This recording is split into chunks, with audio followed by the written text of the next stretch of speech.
நித்யானந்தா நித்யானந்தா நித்யானந்தா நித்யானந்தா நித்யானந்தா நித்யானந்தா நித்யானந்தா நித்யானந்தா. உங்கள் அனைவரையும் வணங்கி வரவேற்கிறேன்.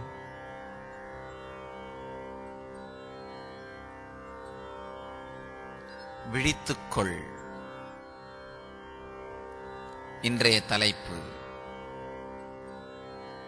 உடனே நமக்கெல்லாம் எழும் கேள்வி, அப்படியானால் நாம் எல்லாம் தூங்கிக் கொண்டிருக்கிறோமா? நாம் ஏற்றுக்கொண்டாலும் ஏற்றுக்கொள்ளாவிட்டாலும் விரும்பினாலும் விரும்பாவிட்டாலும் பதில் ஆம், நாம் தூங்கிக் கொண்டிருக்கிறோம். தூக்கத்தினுடைய தன்மை வேண்டுமானால் குறைந்திருக்கலாமே தவிர உண்மையிலேயே நாம் முழுமையாக விழித்து இல்லை.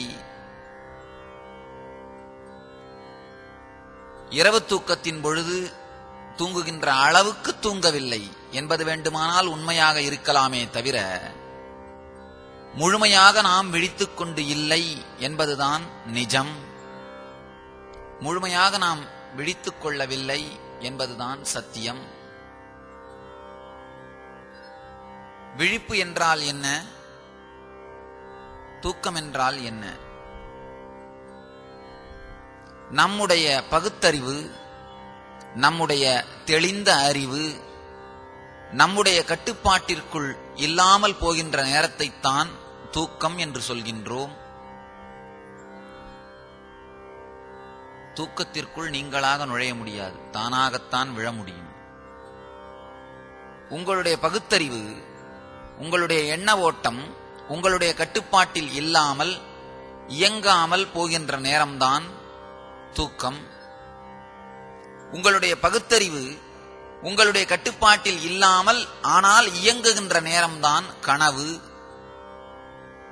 உங்கள் கட்டுப்பாட்டிலும் இல்லாமல் இயங்காமலும் போனால் அது ஆழ்ந்த தூக்கம். உங்களுடைய கட்டுப்பாட்டில் இல்லாமல் ஆனால் இயக்கம் மட்டும் இருக்குமானால் அதற்கு கனவு என்று பெயர். கனவிலே உங்களுடைய எண்ண ஓட்டமும் உங்களுடைய பகுத்தறிவும் உங்களுடைய கட்டுப்பாட்டில் இருக்காது, ஆனால் இயங்கும். ஆழ்ந்த தூக்கத்தில் உங்களுடைய கட்டுப்பாட்டிலும் இருக்காது, இயக்கமும் இருக்காது. கனவிலே உங்கள் பகுத்தறிவு உங்களுடைய கட்டுப்பாட்டில் இருக்காது, ஆனால் இயக்கம் இருக்கும். நனவு என்றால் என்ன? உண்மையான நனவு நிலையில், விழிப்பு உணர்வு நிலையில் உங்களுடைய மனமும் எண்ண ஓட்டமும் பகுத்தறிவும் உங்களுடைய கட்டுப்பாட்டிற்குள் இருக்க வேண்டும். இருக்கிறதா?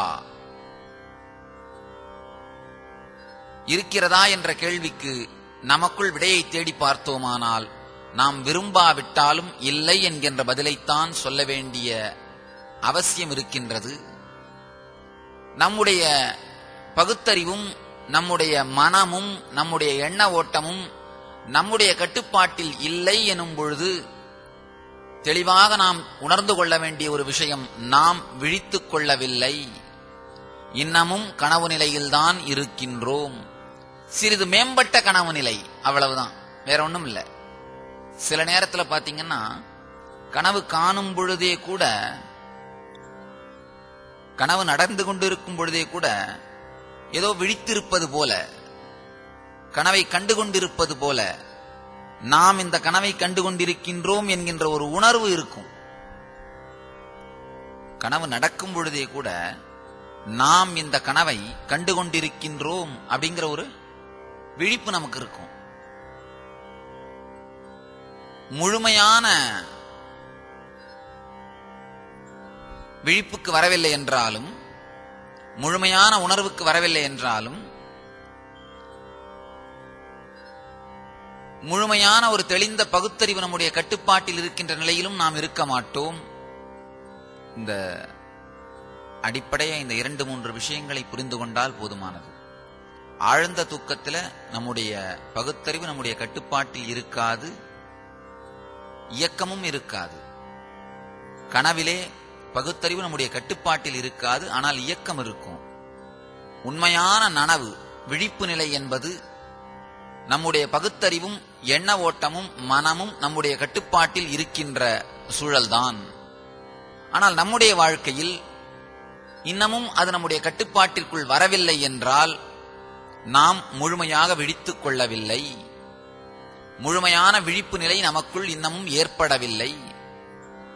the degree of consciousness சொல்வாங்க.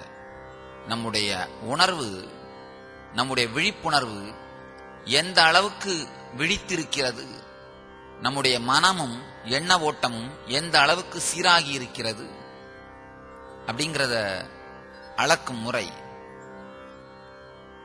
எண்ண ஓட்டம், நம்முடைய மன ஓட்டம் நாம் விரும்புவது போல் இருக்குமானால், நம்முடைய வாழ்க்கையை ஆனந்தமயமாகவும் இனிமையாகவும் வைத்திருக்குமானால், நம்முடைய உணர்வு ஒரு இனிமையான நிலையில் இருக்கும். 24 மணி நேரமும் நம்முடைய உணர்வு இனிமையான நிலையில் இருந்தால் நீங்கள் விழித்துக் கொண்டவர்கள் என்று பொருள். அதனாலதான் சம்ஸ்கிருதத்துல ஜாக்கிரதம்னு ஒரு வார்த்தை சொல்லுவாங்க. ஜாக்கிரதம்னா ஞானமடைந்தவர்களையும் ஜாக்கிரதம் அடைந்தவர்கள் தான் சொல்லுவாங்க. ஜாக்கிரதம் அப்படின்னா விழித்தவர்கள், விழிப்பு நிலைன்னு பொருள். ஞானமடைந்தவர்களை மட்டும்தான் ஜாக்கிரத நிலையை அடைந்தவர்கள் அப்படின்னு சொல்லுவாங்க. காரணம், உண்மையிலேயே விழித்துக் கொண்டோமானால் நாம் பூரணமான ஒரு ஆனந்த நிலையை, ஞான நிலையை அடைகின்றோம். உண்மையிலேயே விழித்துக் கொள்ளாத போதுதான் நம்முடைய வாழ்க்கை துக்ககரமானதாகவும் மயக்கம் பொருந்தியதாகவுமே இருந்து கொண்டிருக்கின்றது. அப்படியானால் விழித்துக் கொள்வதற்கான வழி என்ன? நம்முடைய வாழ்க்கையிலே உண்மையில் என்னதான் நடக்கின்றது, எதை நோக்கி நாம் சென்று கொண்டிருக்கின்றோம் என்கின்ற தெளிவு ஏற்படும் பொழுதுதான் விழிப்பு நிலைக்கு வருகின்றோம். இந்த ஒரு அடிப்படையான விஷயம் நமக்கு புரிந்தாக வேண்டும். நாம் விழிப்பும் இல்லாத, கனவும் இல்லாத ஒரு மந்த நிலையில் தான் வாழ்ந்து கொண்டிருக்கின்றோம். உண்மையில பார்த்தீங்கன்னா நம்முடைய மன ஓட்டம் எந்த விதமான ஒரு தெளிந்த சுதந்திரமான ஓட்டத்திலும் இயங்குவதில்லை.